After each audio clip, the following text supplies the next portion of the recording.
Welcome to the ninth cycle of the American Mussar Community Gathering. We started in March of 2020 during the COVID shutdown, which, as I'm sure many of you know, it was supposed to be kind of a one-off. Oh my God, we have to kind of be together. And then we just kept going, and we've been meeting weekly since then with just a few breaks in between. So we will begin, as we always do, with a short meditation. So I invite you to relax and close your eyes and take in a deep breath through the nose and hold, and exhale through the mouth and hold, and inhale through the nose and hold, and exhale through the mouth and hold. And as you go at your own pace of inhaling through the nose and holding, and exhaling through the mouth and holding, if thoughts should come into your head, just observe them and let them pass. Like watching a car pass by on the road. Now is not the time for solving problems. Right now, all you need to do is inhale through the nose and hold, and exhale through the mouth and hold. And on your next inhale, say to yourself, Shema.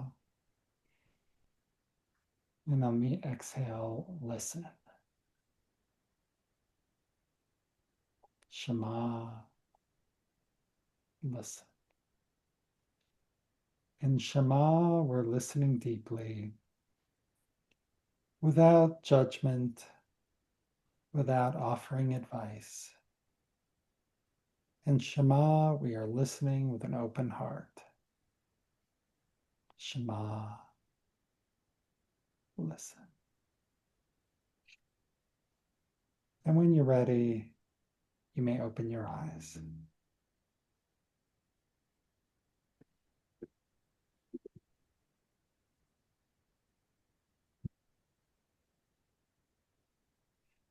Okay, now that we are centered and grounded and have created some sacred space, we will begin with a question we can reflect on. So these can take a variety of forms. Today, our focus is actually going to be on Hitlamdut, which is self-reflective learning. It's kind of like the ground floor for Mussar practice. And we'll figure out what that means as we move forward in today's gathering. And part of what Hitlamdut is about mindfulness. It is the core of Jewish mindfulness, and it's about making space for this moment. So there is just so much going on in the Jewish world in particular right now. I wanted to just make space for that a little bit and to see what is sort of prevalent for you right now with, this hostage deal, which is kind of imminent, which is, I have to say, is bringing up a lot for me.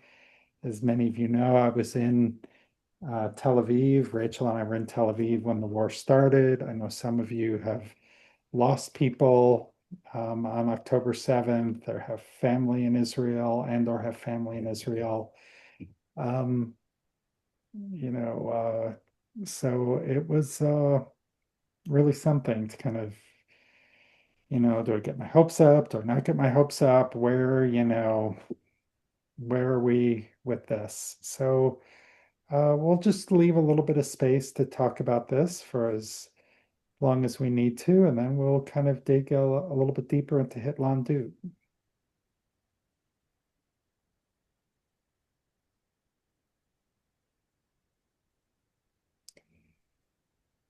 Would anyone care to comment? I will. Yes, Lisa. Um, where do I begin? Let's see. First of all, maybe a week and a half ago, um, Mount Zion in St. Paul, there were about 40 of us that went over to the other side of town and saw the exhibition that they have put together about October 7th. And by they, I'm not sure who I'm talking about, but it, it, it was unbelievable. Siegel was there. He was a hostage for 474 or 84 days, and he spoke for quite some time. And the cousin of Zib, Gabby and Ziv Bergman was there, and he didn't say anything after Keith did. But anyway, because he said that Keith had said it all. But anyway, Keith did ask, or someone asked him, what can we do to help the people of help me with the name of the kibbutz. It's left my Kfar Aza, right? Anyway, what can we do to help? And Keith actually said, just get the hostages out. Until that happens, we don't want or need anybody to do anything. And so this has been really amazing to see him on the news and to see um, all those kinds of things. And did I say that the twin brothers that are there, their cousin was there? Yeah, I did say that. Anyway, but I do feel I, at first I was like, oh, yippee. Thank you, Lisa. We want to make sure there's room for everybody to speak, so maybe Yeah. take it Oh, like yeah. that. No, I just feel like there's I don't know. I don't, of course, like the fact that they're letting all these people go out of Israel, who to me may start it all up again, but hopefully not. Thank you, Then Lisa. Yeah, there's a lot to process for sure. And Toby, I th I think Carrie had her hand raised before I did. okay, Carrie. I was just going to say, as I saw in the chat, I'm just cautiously optimistic. I'm really holding off until it actually happens. I'm thrilled, but I'll Yeah, believe it when I see it. thank you. Toby, I'm less than cautiously optimistic. How many times have we been here before? I don't see it any different, and I don't like to be the one to say that, but somebody's got to say it. mm, I'm done. thank you. Martin, Yeah, and Kerry's point, yeah, Hamas has not agreed to disarm, for example. okay, maybe one more. Thank you, Martin. Yeah, it's not, there's a lot going on. Wendy, Well, we were studying Psalm 27, and I learned so much during this past season about waiting hopefully for the divine. And that's what I'm doing. No smiles, no frowns, just plateau, stay right there. thank you. Frank or Linda? Yeah, I'm grieving for all those Israelis and Palestinians who are working together to make the land good for everybody. And so I'm trying to figure out how to support them in our community. Yeah, thank you. So we've been doing kind of the self-reflective part of Hitlamdut, and then the next part is the learning. And this is not to answer this opening prompt, but the sort of next step is, okay, well, what can I learn about myself from my reactions to this? and what, and there are no right or wrong reactions, there are no right or wrong things to learn. Or as Alan Moranis put it, and I don't know if I heard him say this live or in his one of his books, but it's all sort of grist for the Mussar mill. And whatever is happening, is an opportunity for Mussar practice. So let's get a little bit deeper into um, what it might. Maybe we can have someone to read this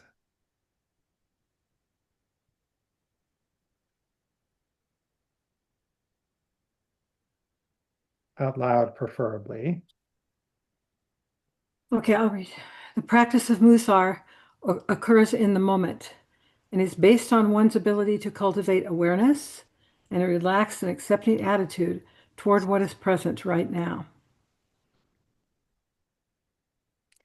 Yeah, let's keep going. Into this spacious place, we bring the quality of Hitlamdut, non-judgmental exploration of the truth of my experience, moment to moment. In mindfulness practice, this quality is sometimes called curiosity, investigation, or beginner's mind. Hitlamdut is the capacity to ask ourselves open-ended questions, such as, what is true in this moment?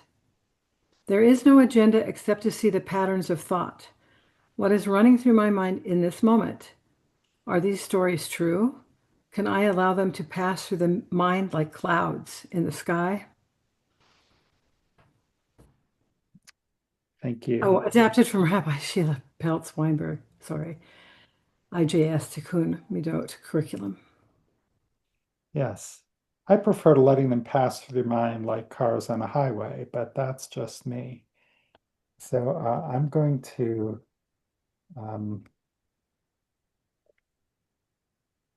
did I just stop the share? I think I did. It's okay. I was going to copy and paste this in the chat, and then I would love to kind of hear your reactions to this. What phrases stand out? What questions does this raise? What do you agree or disagree with? I bolded, I think, a few key phrases.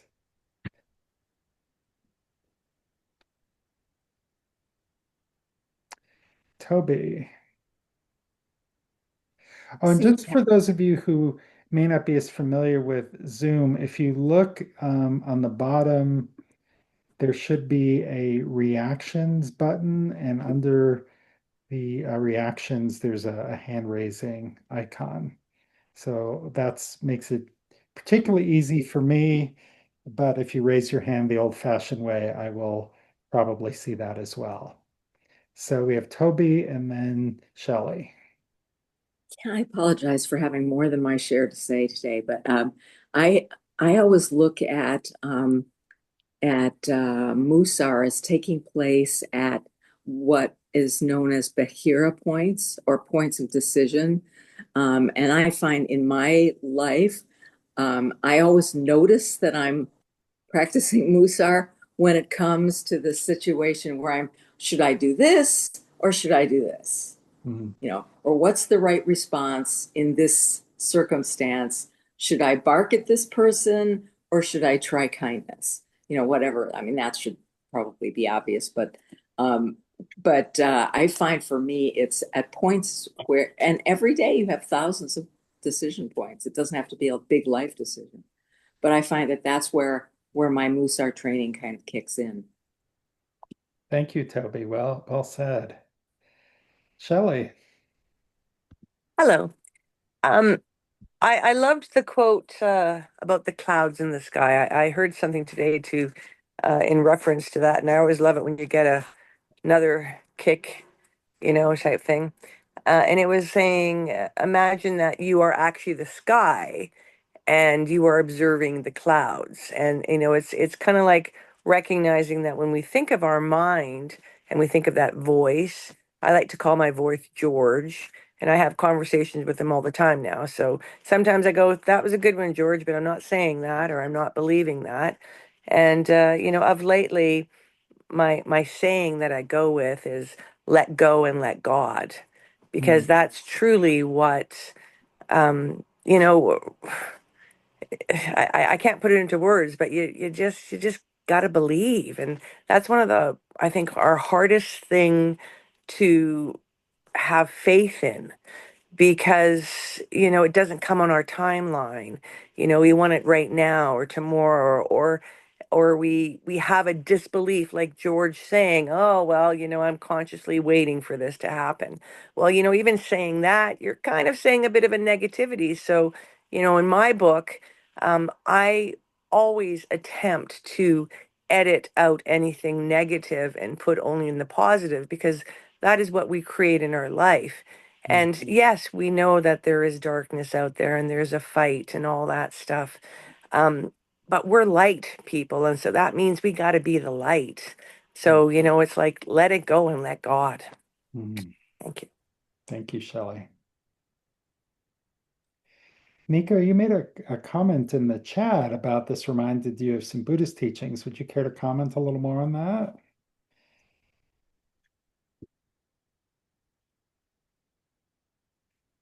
For those of us who are not as Hi, familiar with hi Buddhist everyone. teachings, I would love to see what Yeah, spoke to it's you. my first participation. I just bought and read the book and started journaling about 2 months ago. Hmm. Um, and I was curious to restart uh, from the beginning, Hmm. taking it from the Buddhist horse's mouth, as it were. Um, I the thank you for the book, by the way. I really enjoyed all the examples and the way everything is presented. Um, yes, the two things remind me of a Buddhist frame of mind. The very beginning, the being in the moment, awareness, etc. That's the obvious one. And the other one about the clouds in the sky, whereas as another participant was saying. Some philosophies see you as the sky and the clouds being the thoughts Hmm. and the thinking mind. And I'm still not very clear about differentiating myself from the sky and the clouds. I'm still sort of stuck down there looking at both at the same time and not really making a big difference between the background and the thinking mind. Hmm. Yeah, that is one of the big challenges. And there's a trait called equanimity, which is sort of being able to just kind of sit back and watch what's happening and accept whatever emotional reaction I'm having, whether it's good or not good. But that's actually really hard to do. And I've told this story before that, like, when I first started practicing Mussar, I was so stressed and so reactive to everything that, like, Mm, I flipped ahead to the book and started reading about equanimity, and I just had no idea what it was talking about. And mm, it really, so I think it's actually an advanced trait, and you need to kind of work your way up to get there. And one of those early steps, the kind of crawl before you walk, is just being aware of your reactions, just like mm. non-judgmentally, oh, I'm That's really another angry. difficult thing. Yeah, yeah. And it's like, because as soon as we start reacting to whatever is true for us in this moment, we're kind of off to the races.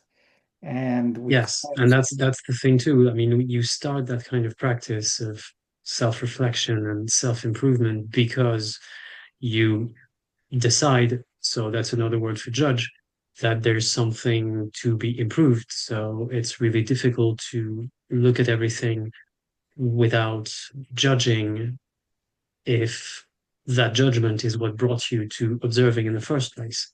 Yes.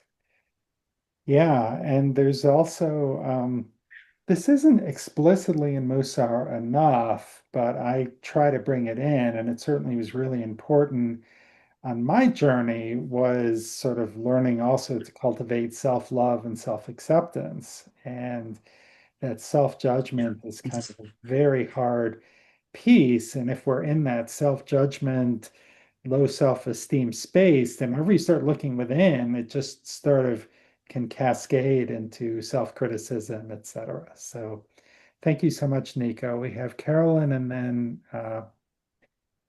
then William, according to the name on the screen.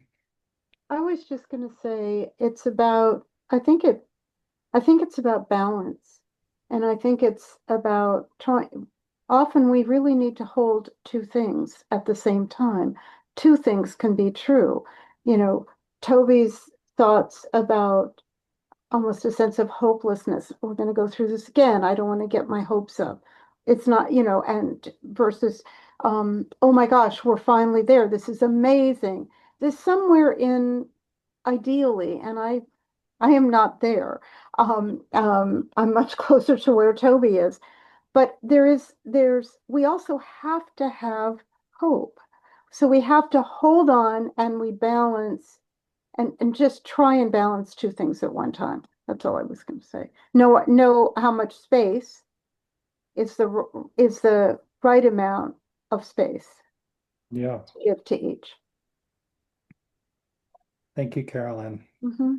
Yeah, that holding two things at once thing, that is central to so many different parts of Jewish teaching. And it's really hard. And so Liam, if you could remember to unmute, please.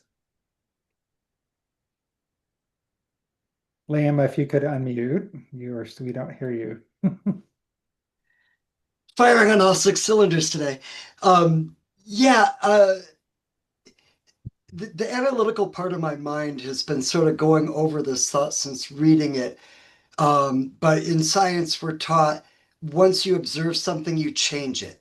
And I was sort of pondering to myself, and I've only just started reading the book. I'm not that far into it. I just got up to the decision points part. So perhaps it's addressed, but how does that apply in this? These are my own thoughts right now, at least, is how does that apply to Mussar and to this concept of accepting something with a light touch? Because once we acknowledge that it exists and we're thinking it, as far as I understand it, we've already changed. And I'm just sort of curious, is that kind of a concept taken into account, or is that really more of a psychological thing and doesn't enter into the philosophy of Mussar? So I guess the way I would answer that is that, Mussar is a practice with a lot of elements. And we sort of learn a couple as we go along, and we make gradual changes. So I'm not completely sure I understand what you're saying, but I will answer. And if I'm not answering your question, then you can ask it again. So when we're sort of noticing something, it's like, oh, I'm having this reaction. To use a simple example, I'm noticing that I'm getting annoyed about being stuck in traffic. And that, of course, is a more advanced stage, because the first stage is I'm annoyed and I'm going to pour gas on the fire and get super annoyed and pissed off. But if we could slow things down, then we might have a choice. Do I allow myself to keep going down this road and pour gas on the fire? Or do I turn on the radio and say, okay, well, this is an opportunity to maybe practice some patience. I will listen to some music or a podcast or a book, and make use of this extra time. Does that answer your question? To a certain extent. Really, I was pondering that how is being objective about a state, change that state in and of itself before we get the chance to approach it. It sounds like a lot of Mussar's activity is in the moment, But if I, as an example, if I'm getting hot under the collar before I get a chance to examine why I'm getting hot under the collar, just by acknowledging it, I've already changed that state. Sometimes yes, sometimes no. Because you acknowledge it, it could be, I can't believe I'm getting hot under the collar over this stupid thing. And, you know, as opposed to, so there's a lot of Musars to try to help us bridge to make what's unconscious and unseen conscious. And sometimes we get so reactive before we even have a chance to have conscious thought. And so, um, yeah, I would say uh, I probably wouldn't try to think about that too much. I would just try to see how things progress because it's not really an analytical mind um, practice. It's trying to get it at other parts of the brain. Nico. To rebound on what Liam was saying, the difference between us and particles is that, yes, when you examine a particle, you change its state, but when we examine our own state of mind, even though we do change it, we still have the memory of what happened just before. And that's, I think, what we're supposed to analyze and reflect on and try to work on. My issue with that is that it's too late at that time. I mean, when, for example, you have hurtful words for someone, even though you kick in your practice and you reflect on it and try to change it, the words have been said. Um, the uh, the whole goal would be to manage to intervene before. Thank you, Nico.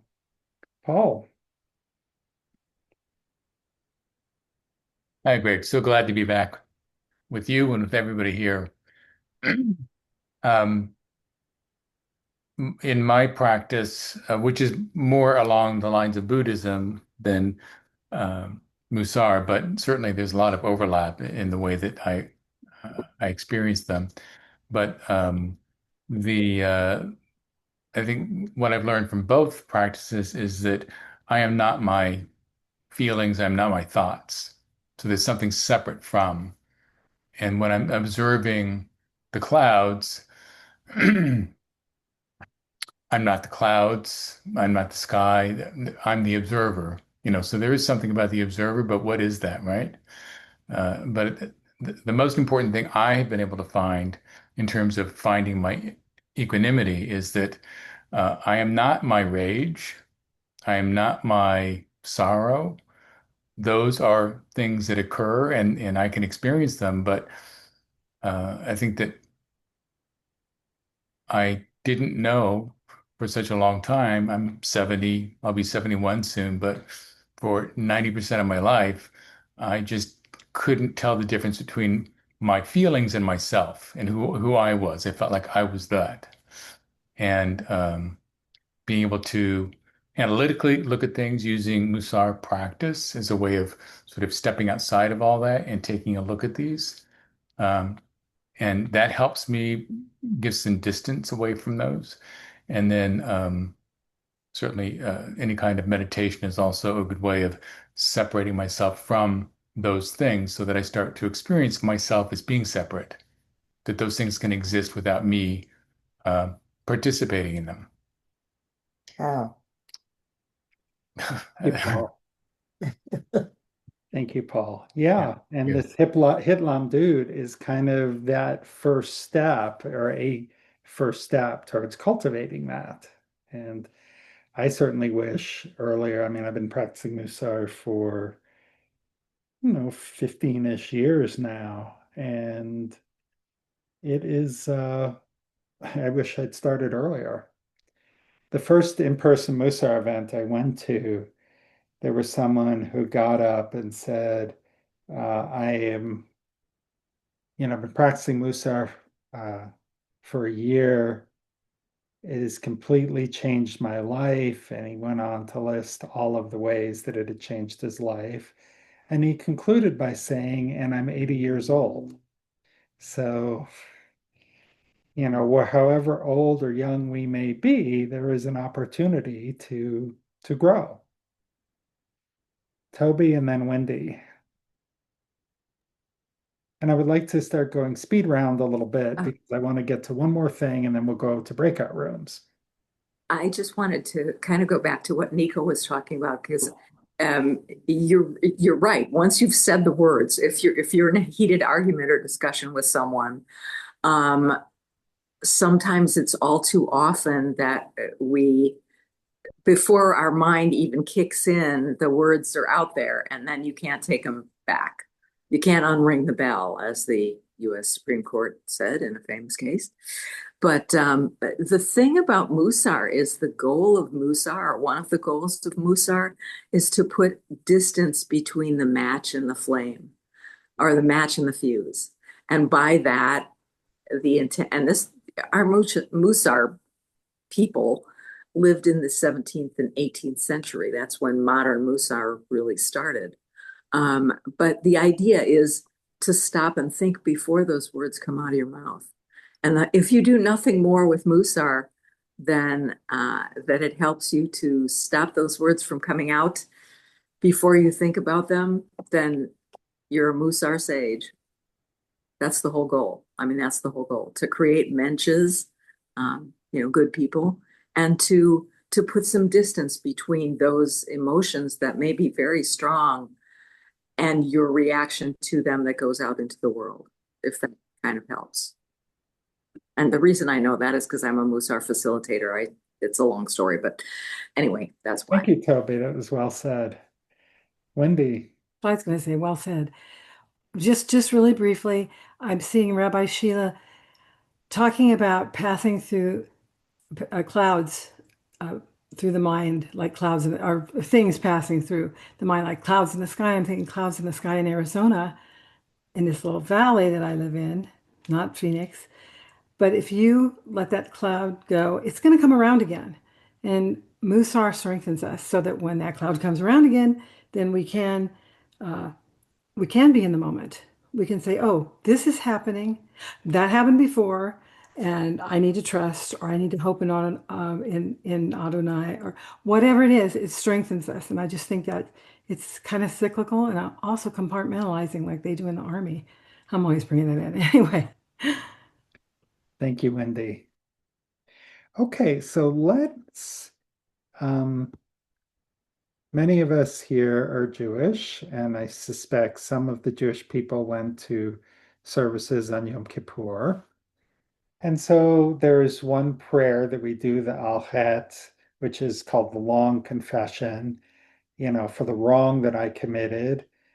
Sometimes it's translated as sin, but sin is not a good translation of Het. It's more about missing the mark, about doing something wrong.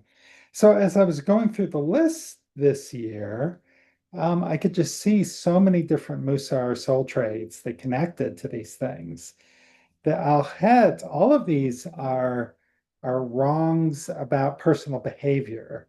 They're not about wrongs to, it's not the sin of eating a bacon double cheeseburger. It's so if we look for like zeal for bad causes, that could be an enthusiasm imbalance.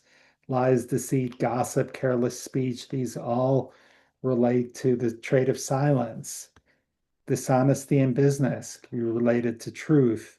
Judging others unfairly or mistreating a friend or neighbor, that's relates to the trait of honor. Arrogant behavior relating to humility. Losing self-control, equanimity. Hostile impulses, that actually, the Hebrew is the Yetzer Hara, which is something that we sometimes talk about, where we get torn between the Yetzer Hara and the Yetzer Tov, the hostile impulse or the good impulse. Greed is related to a gratitude imbalance, not being able to just appreciate what we have and always wanting more and more and more. I want to get to the breakout rooms in a second, but I wanted to just use this as an opportunity to just think about Mussar is something that can enhance other Jewish practices that we're doing. And in Yom Kippur, we call it Heshbon HaNefesh, accounting of the soul. Well, that's the name of one of the more famous Mussar books of the 19th century. And that's kind of what we do every day when we are in a Mussar practice. When we do accounting of the soul, when we do Hitlamdut, we are looking at our life. And during the practice, and starting next week, we'll start with humility. That's kind of where we're looking at our life through the lens of a particular trait. So let me pause here and see if there are any questions about this idea and sort of how these traits can relate to some of the mistakes we might make.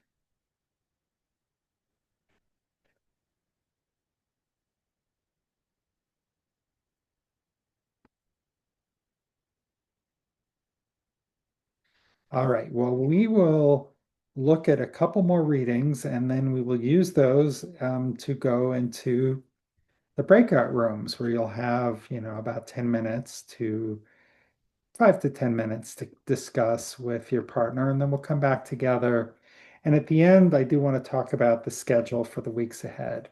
So may I have a volunteer to unmute and read this first bullet?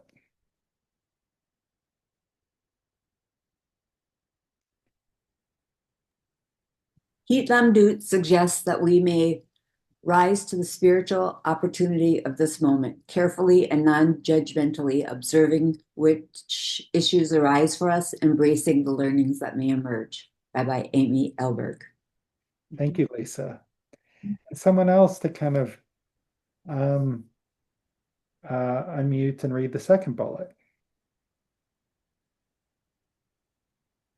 Life continuously presents me with learning opportunities, helps me see my experiences as such. The goal of Hitlamdut is to break out of rote living and let the growth begin. Adapted from Rabbi David Jaffe, Tukang Curriculum. Thank you. So the question to talk about with your partner is, what is the spiritual opportunity of this moment? Sorry, that should be for you. And what might you learn from it? And what is the lesson?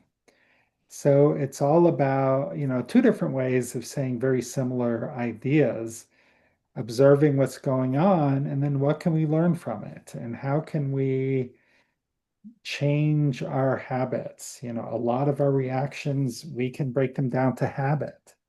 And the way that we change them is by taking action, by doing things just a little bit differently. But that first step is awareness. And we'd all love to jump to the end where we never hurt anyone's feelings anymore, never feel bad about anything, do everything perfectly. But you know, that's in the wishful magical thinking realm.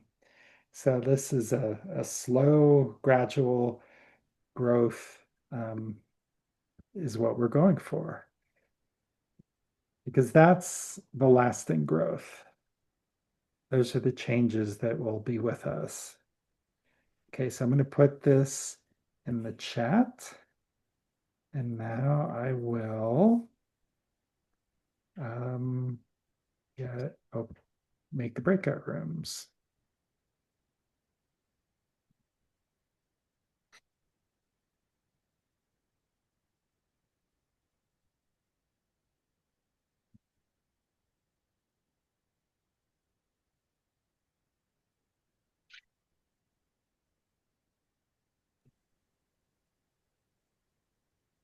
Okay, so the rooms are open.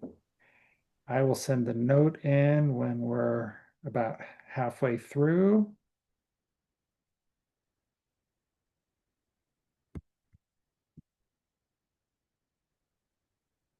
Five. Yeah. Hi everyone, welcome back. So, how were your conversations? Does anyone have an insight that about themselves that came up? Don't Please keep everything discussed in the breakout rooms confidential, and you can bring up something that you said, but please don't share a story that your partner may have brought up. Okay, so I would and for those of you who came here via the Psalm 27, I don't visit the breakout rooms as I did in the Psalm 27 workshop. So yeah. So if you have anything to share, I would love to hear it.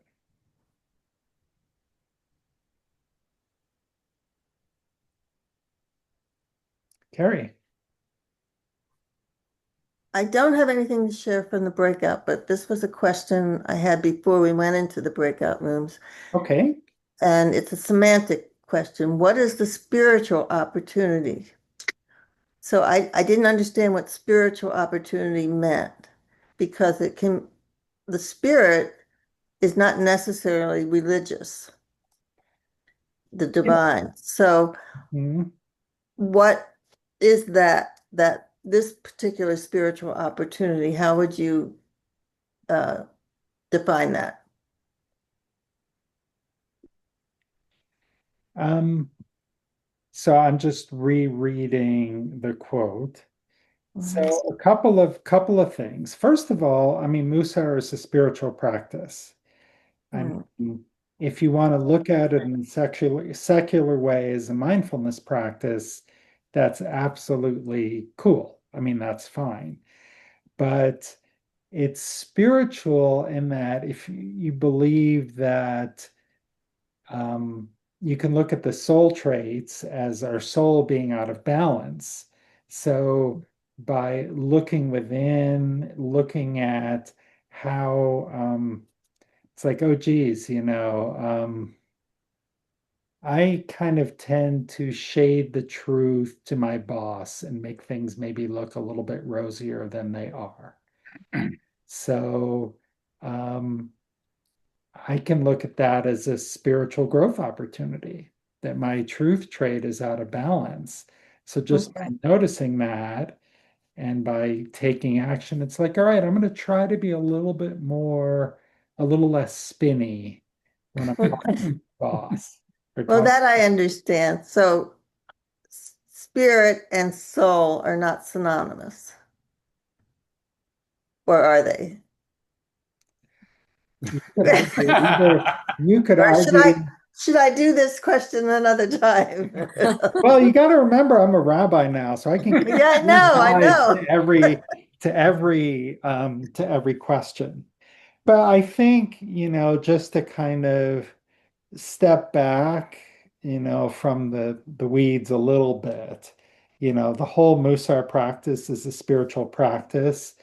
And so, um, again, if we're seeking growth, that's, you could call that a spiritual opportunity to grow, and as Toby earlier said, it's a practice of becoming more of a mensch. Well, becoming more of a mensch is a spiritual opportunity. It's spiritual growth.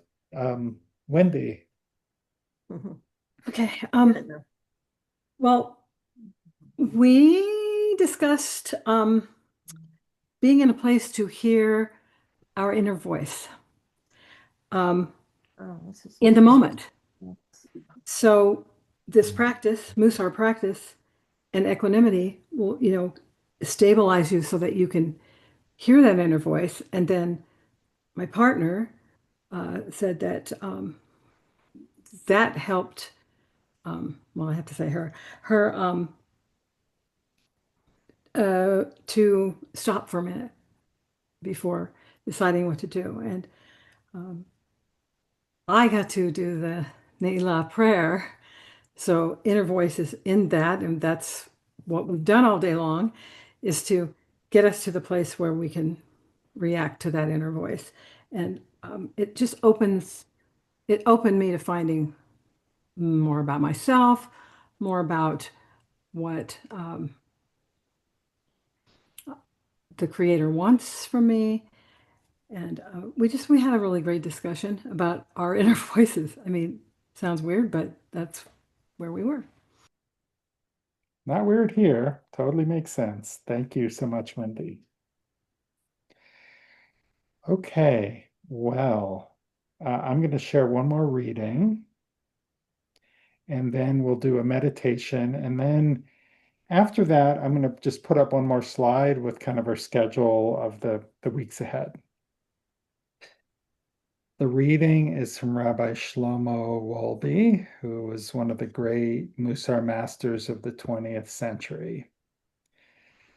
And he wrote, "One who wants to work on oneself must understand well the depth of this matter and must agree and commit to the fundamental practice of Hitlamdut, self-reflective learning, from now and throughout one's life, in all one's affairs, being only a learner until the day of death.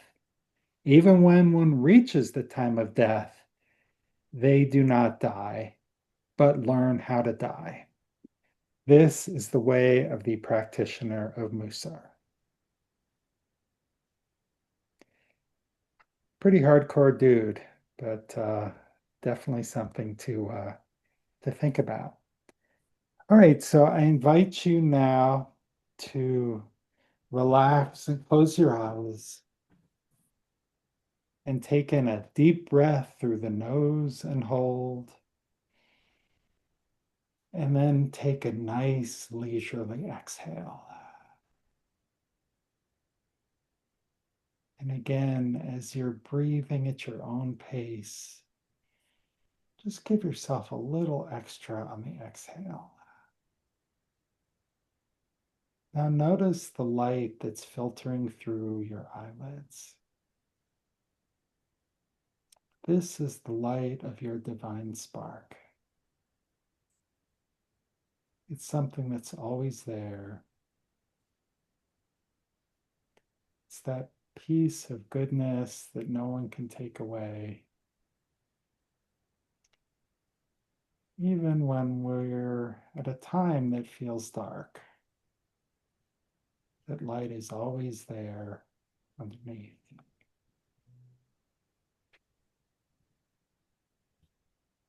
Feel the warmth and the love and acceptance of who you are, just the way you are in this moment.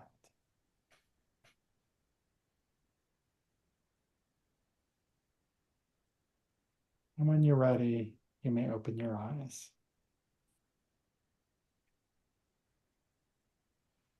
Well, friends, thank you so much for being here. If you have been watching this on YouTube, thank you so much for sticking it out and hanging out. I really appreciate you being here. You are welcome to like or subscribe to this video, and I look forward to seeing you again soon.